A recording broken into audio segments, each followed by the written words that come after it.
In the heart of Africa, among its great rivers and hidden coves, there are tales older than time itself. Stories passed down through generations, whispered under the stars, sung in quiet hymns. One such story is about Mami Wata, the water spirit, a mysterious creature that some call a mermaid, while others say she is something far older and far darker. Her name sends shivers down the spines of elders and children alike, and the more they tell her tale, the more fear seeps into their words. This is not just a story about her. This is a story about the night I met her. My name is Olumide, though everyone calls me Lumi. I grew up in a small village in southern Nigeria, not far from the banks of the Ogun River. My mother used to tell me stories of the river spirits, specifically about Mami Wata. At first, the tales seemed like nothing more than bedtime stories, warnings to keep us children away from the water's edge. But the older I grew, the more I realized that my mother's fear wasn't an act. One summer, just after my 16th birthday, something strange happened in our village. A drought like no other took hold. The river, once the lifeblood of our community, began to shrink.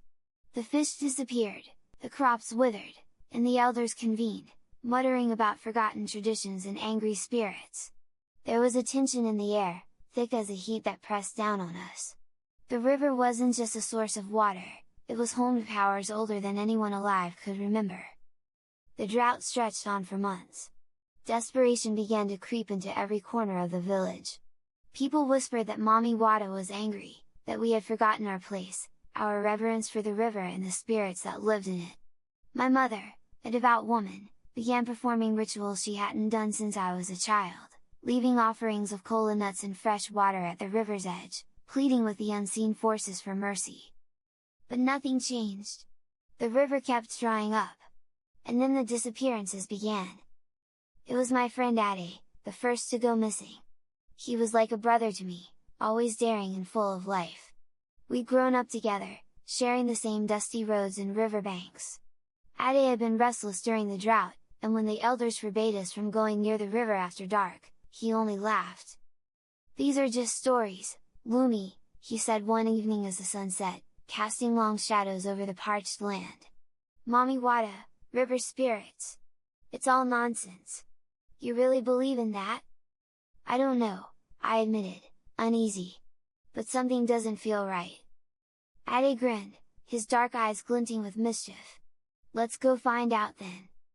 I should have said no. I should have told him to stay away from the water, to respect the warnings of the elders, but there was something in his voice, something that made me curious, too. That night, under the cover of darkness, we snuck out of our homes and made our way to the riverbank. The water was low, almost a trickle, but the moonlight made it shimmer like silver. We sat in silence for a while, listening to the wind rustling through the reeds. The air was thick with the scent of damp earth and decay, and for the first time, I noticed how quiet it was. No frogs croaking, no crickets chirping, just an eerie stillness that made my skin crawl. "See? Nothing," Ade said, standing up and tossing a rock into the water. It made a hollow splash. "Mami Wata! Just stories!" But then I heard it! A song! Soft at first, barely audible over the wind. But it grew, a lilting melody that seemed to rise from the very heart of the river. It was beautiful, hypnotic, and it wrapped around me like a comforting blanket, pulling me in. Ade heard it too. His smile faltered, and he looked toward the water with wide eyes. "What? What is that?" he whispered. Before I could answer, something moved in the water. A shape, slender, graceful, rising from the depths. I wanted to run, to scream, but I couldn't move. My feet felt rooted to the earth, my body frozen in place. The song grew louder, more haunting, and the figure became clearer. She was beautiful, with skin the color of ebony, glistening in the moonlight. Her hair flowed like the river itself, dark and wild. But her eyes! They were hollow, empty pools that seemed to pull you in, drowning you in their depths. "Mami Wata," Ade whispered, his voice trembling. She smiled then, revealing sharp teeth that glistened like pearls. The song grew louder still, and before I could react, Ade took a step forward. "No!" I yelled, but my voice was swallowed by the wind. He moved as if in a trance, walking straight into the water, towards her. She reached out a hand, long fingers curling around his arm, pulling him into an embrace. For a moment, they stood there, chest deep in the water, the song swirling around them. And then they were gone. Just like that. The water swallowed them both, leaving nothing but ripples in its wake. I don't remember how I got home that night. The next thing I knew, I was waking up in my bed, drenched in sweat. I tried to tell my mother what had happened, but the words wouldn't come. She knew something was wrong, though. She could see it in my eyes. When Ade's family came looking for him, I stayed silent. What could I say? That a river spirit had taken him? The elders searched for days, but no trace of him was ever found. Ade was the first, but not the last. Over the next few weeks, more people vanished. Young men, mostly, those who dared to go near the river after dark. Each time, the villagers would hear the same thing, a song, drifting through the air, calling them to the water. The drought worsened, and fear gripped the village. My mother, once calm and collected, began to unravel. She started having nightmares, waking in the middle of the night, screaming about Mami Wata. She said the spirit was angry, that we had disrespected her, and now she was taking what she was owed. The elders tried to perform a cleansing ritual, offering sacrifices of animals and food, but nothing worked. The disappearances continued, and the river kept shrinking. I knew I had to do something. I couldn't just sit by and watch as more of my friends disappeared into the night. So one evening, I went back to the river bank, alone this time. I sat by the water, waiting, listening. And then I heard it again. The song. It was just as beautiful, just as haunting, but this time I was ready. I gripped the charm my mother had given me, a small amulet carved from wood, blessed by the village priest, and held it tight as the figure of Mami Wata rose from the water. She looked just as she had that night with Ade, her eyes dark and endless, her smile sharp and inviting. "Why are you doing this?" I whispered, my voice trembling. Her smile widened, and the song stopped. For the first time, she spoke, her voice like the rustling of leaves in the wind. "They belong to me now," she said, her words sending a chill down my spine. "You have forgotten the old ways. The river was once worshipped, respected. But now, you take and take without giving back. I am the guardian of these waters, and I demand what is owed." "What do you want?"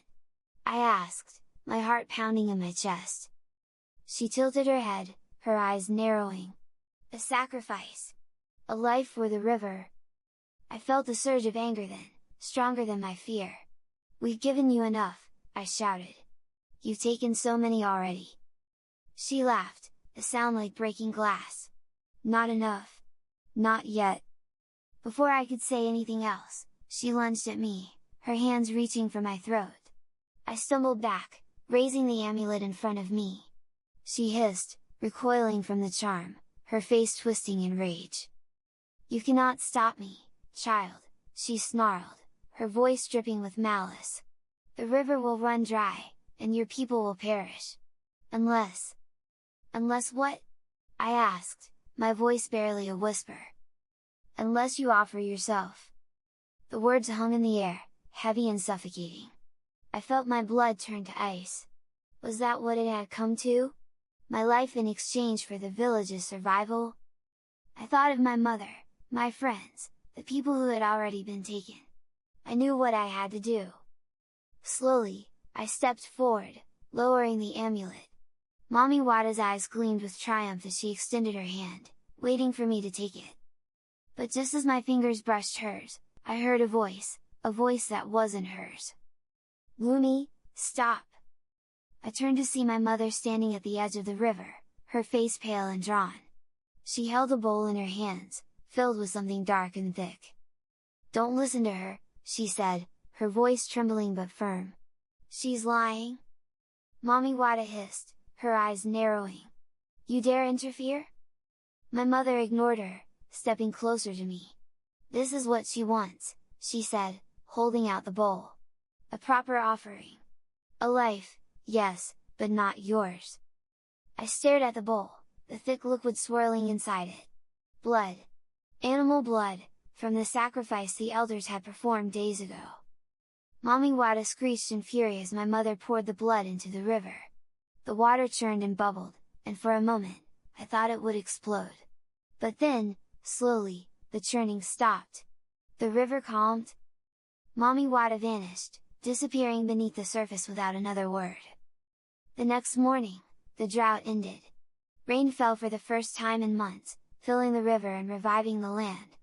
The disappearances stopped, and life in the village slowly returned to normal. But I will never forget that night.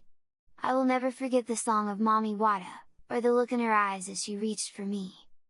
The river may have been appeased, but the spirits are never truly gone. And sometimes, late at night, when the wind is just right, I can still hear her song.